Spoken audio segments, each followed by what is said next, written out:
नमस्कार, आप देख रहे हैं न्यूज इंडिया 24। मैं हूं आपके साथ पंकज सिन्हा और आज हमारे साथ स्टूडियो में आनंदिता दास जी हैं। स्वागत करता हूं मैं इनका अपने न्यूज चैनल में। बहुत और बता दूं पहले मैं अपने दर्शकों को कि ये मीडिया में भी काम कर चुकी हैं, इवेंट प्लानिंग भी करती हैं, इसके अलावा ये एनजीओ के लिए भी कार्य करती हैं। और तो और खुशी की बात यह है कि धनबाद से सांसद प्रत्याशी हैं और अब ये बिल्कुल कोयलांचल वासियों का सेवा करना चाहती हैं।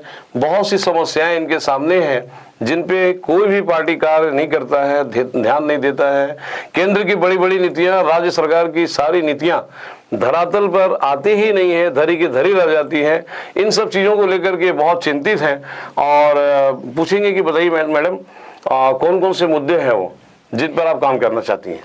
देखिए, मेरा सबसे पहला मुद्दा शिक्षा है, क्योंकि अगर शिक्षा नहीं है तो विकास बिल्कुल भी नहीं है। अगर आप शिक्षित हैं तो आप इतने सक्षम हैं कि आप कोई भी काम करके अपने फैमिली को एक अच्छी ज़िंदगी दे सकते हैं। बिल्कुल। मैं खुद भी एक मिडिल क्लास फैमिली से बिलोंग करती हूँ और मैं जानती हूँ कि मध्यम वर्गीय परिवार और निम्न वर्ग परिवार में क्या क्या समस्याएं आती है जी। और इन समस्याओं से मैं खुद भी इन समस्याओं को मैं झेल चुकी हूँ।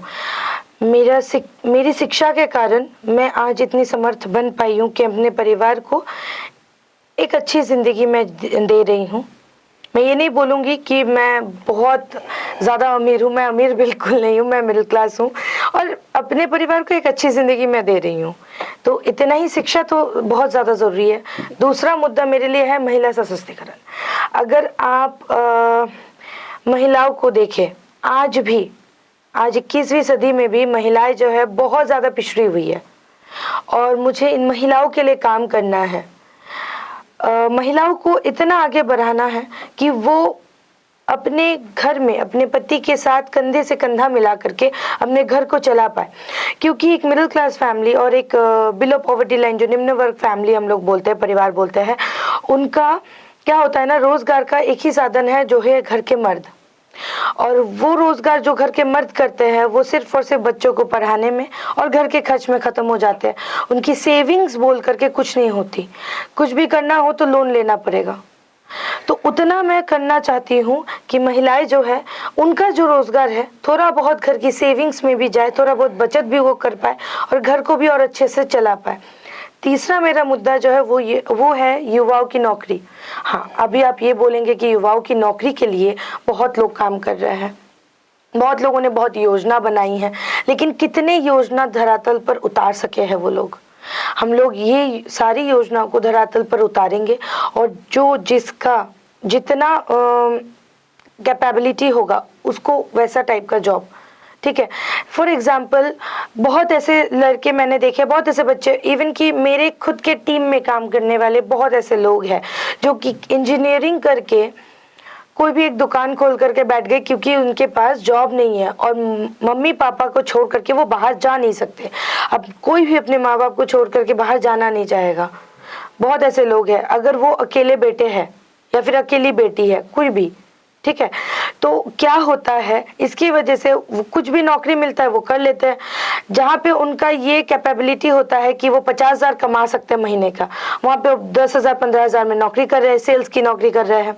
अगर धनबाद में एक IT हब बनता है तो उनको भी मौका मिलेगा, जो वो डिजर्व करते हैं वहाँ तक वो जा सकते हैं, वो नौकरी कर सकते, अपने परिवार को और ज़्यादा अच्छे और एक अच्छी ज़िंदगी वो दे सकते हैं।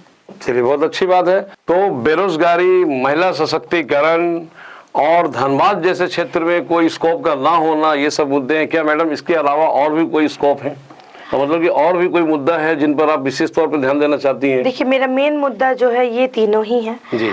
और इसके बाद अगर कोई मुद्दा आता है तो ये आता है कि इन सबसे ऊपर जो ये मुद्दा आता है, एक्चुअली इन सबसे ऊपर एक मुद्दा आता है और वो है भ्रष्टाचार का। देखिए, अगर कोई गवर्नमेंट की नौकरी में जा रहा है, उनकी गवर्नमेंट नौकरी लग गई है और इंटरव्यू में उनसे क्या होता है कि ये मांगा जाता है कि मुझे इतना लाख रुपया चाहिए तब आपकी नौकरी होगी। और उसके बाद वो गवर्नमेंट ऑफिसर क्या करता है, अगर 5 लाख रुपए उनको लगे हैं तो 5 लाख रुपए किन से वसूलता है? जनता से वसूलता है, बिल्कुल, वो भ्रष्टाचार। खुद भी घूस लेना शुरू कर देता है। तो यही चीज हो जाती है, जो भ्रष्टाचार की जो चेन है ये मतलब चलती जा रही है, चलती जा रही है, चलती जा रही है। इसको कहीं ना कहीं तो रोकना होगा, इस ट्रेन के इंजन को कहीं ना कहीं तो तोड़ना होगा, कहीं ना कहीं से तो शुरुआत करनी होगी। तो इसकी शुरुआत भी हम लोग कर चुके हैं, हम लोग अपने एनजीओ के द्वारा इन सब के ऊपर भी हम लोग बहुत सारे, लेकिन हाँ, आवेदन हम लोग जितने आवेदन दिए हैं आज तक एक भी आवेदन में काम नहीं हुआ है, सारे आवेदन रद्दी बन गए हैं। और इन आवेदनों को अभी उसके बाद सबने मिलकर के ये डिसाइड किया कि अगर अब ये आवेदन रद्दी नहीं बनाना है, इन आवेदनों को जब तक आप कोई पोजीशन पे नहीं पहुंचेगा, आपकी बात जब प्रशासन के आपकी बात जो है वो प्रशासन के कानों तक नहीं पहुंचेगी, तब तक कोई भी कार्रवाई नहीं होने वाली। सिर्फ और सिर्फ एक ही चीज होने वाला है, जो भी आप आवेदन डालेंगे वो रद्दी बन जाएगा। चलिए, बहुत अच्छी बात है। तो भ्रष्टाचार, शिक्षा, महिला सशक्तिकरण, ये सारे मुद्दों पर काम करना चाहती हैं।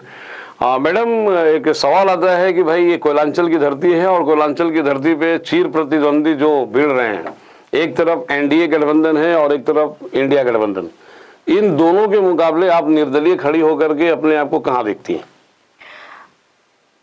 एकदम समानता से देखती हूँ मैं जी, उनके समान ही हूँ मैं, ना उनसे ऊपर हूँ ना उनसे नीचे हूँ। हाँ, कुछ कुछ सोच में उनसे ऊपर जरूर हूँ, सोच में ऊपर हूँ, लेकिन हाँ एक बात है, वो भी प्रत्याशी है, मैं भी प्रत्याशी हूँ जी। वो भी धनबाद की जनता के आगे वोट ही मांग रहे हैं। मैं धनबाद की जनता को सिर्फ इतना बता रही हूँ कि आप जिसको भी वोट दें सोच समझ करके वोट दें, क्योंकि आप भी शिक्षित है। हाँ, मैं ये जरूर कहूँगी, हाँ मुझे एक बार आप मौका जरूर दीजिए, मुझे मौका दे करके देखिए। आप ही के घर की बहू हूँ, आप ही के घर की बेटी हूँ, काम आप ही के लिए करूंगी। चलिए, बहुत अच्छी बात है। ये कह रही हैं कि मौका इन्हें मिलना चाहिए।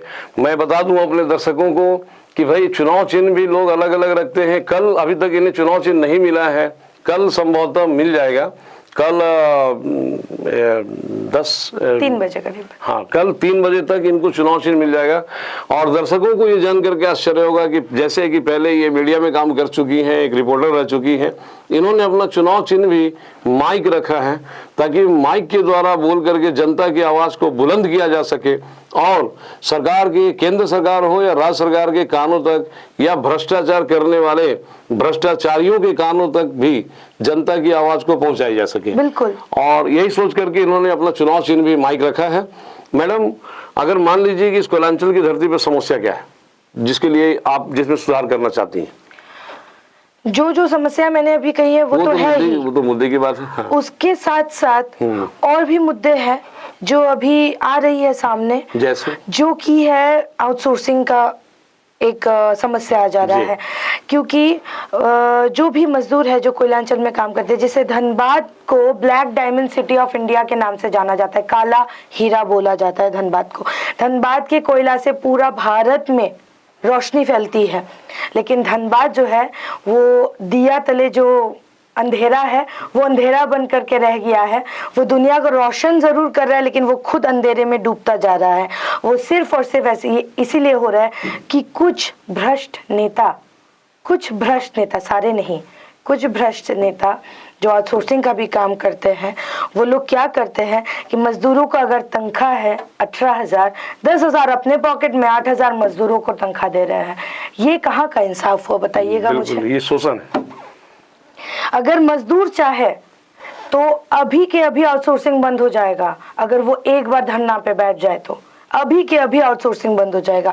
क्या होगा, 1 महीना कोयला नहीं निकलेगा, लेकिन जब नेताओं के पॉकेट में पैसा जाना बंद हो जाएगा तो ये शोषण भी बंद हो जाएगा। तो कोई भी सरकार, मेरे हिसाब से कोई भी सरकार बनाती भी जनता है, बिगाड़ती भी जनता है। जनता चाहे तो सरकार बना भी सकती है, जनता चाहे तो सरकार बिगाड़ भी सकती है। तो ये सब सिर्फ और सिर्फ अभी धनबाद के जनता के ऊपर है कि वो क्या करते हैं। हम सिर्फ हाथ जोड़ करके आपसे इतना ही बोल सकते हैं कि एक बार इस बेटी को, इस बहू को मौका दे करके देखिए। और अगर इसके बाद 5 साल मैंने कोई भी काम नहीं किया, 5 साल बाद वापस से चुनाव आ रहे हैं, पावर और शक्ति आप ही के हाथ में है, आप लोग बदल सकते हैं वापस से। चलिए, बहुत बहुत धन्यवाद। आनंदिता दास जी आज हमारे स्टूडियो में आई, इन्होंने बताया कि भाई चुनाव लड़ने का इनका मुद्दा क्या है, किन किन विषयों पर ये कार्य करना चाहती हैं। इनके लिए मैं हमारी शुभकामनाएं इनके साथ हैं। और पंकज सिन्हा, न्यूज़ इंडिया 24।